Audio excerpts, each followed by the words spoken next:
Determine the equation of the tangent line that meets the circle x squared plus y squared minus 2ax equals to 0 at the point a 1 plus cosine alpha and a sine alpha. Let us begin. So here we have a circle. The equation of the circle is given to us. From the equation, we can easily find the coordinates of the center. We'll assume that the center is at C.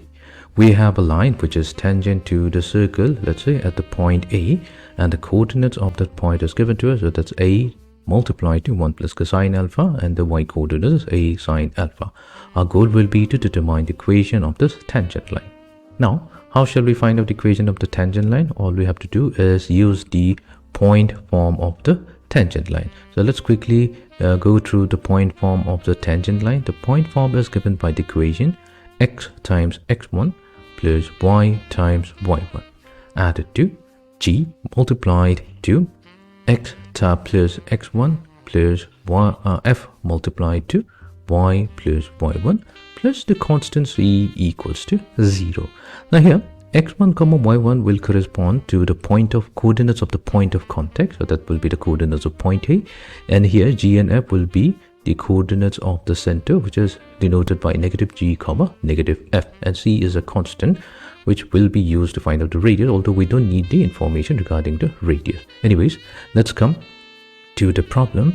Now we have the equation of the circle given to us.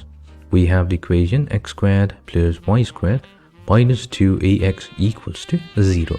So what we'll do, we will be comparing this equation with the general equation of a circle. The general equation of a circle is given by x squared plus y squared plus 2 times gx plus 2 times fy plus c equals to 0.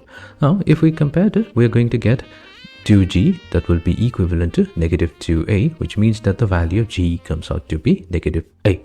Then 2f will be equals to 0, which means that the f value is 0 and the c value is also 0. So now we have the value of g, we have the value of f, we have the value of c, we have the x1 y1 coordinate value, so we can substitute this into a point form, and this is going to give us the equation of the tangential line. So now we have x multiplied to x1. So what's x1? That's the x coordinate. So this will be a plus a cosine alpha plus y times y1. The y1 will be a times sine alpha. Then we need plus g, so plus g will be negative a multiplied to x plus x1, so x1 will be x plus a cosine alpha. Then we have plus 0 because the f value is 0. So this will be 0. We don't have to worry about y plus y1, and the c value is 0 as well. This will be equals to 0. So let's further simplify. Then we get x multiplied to a plus a cosine alpha plus y multiplied to a times sine alpha minus ax minus we have a squared plus a squared cosine alpha equals to 0.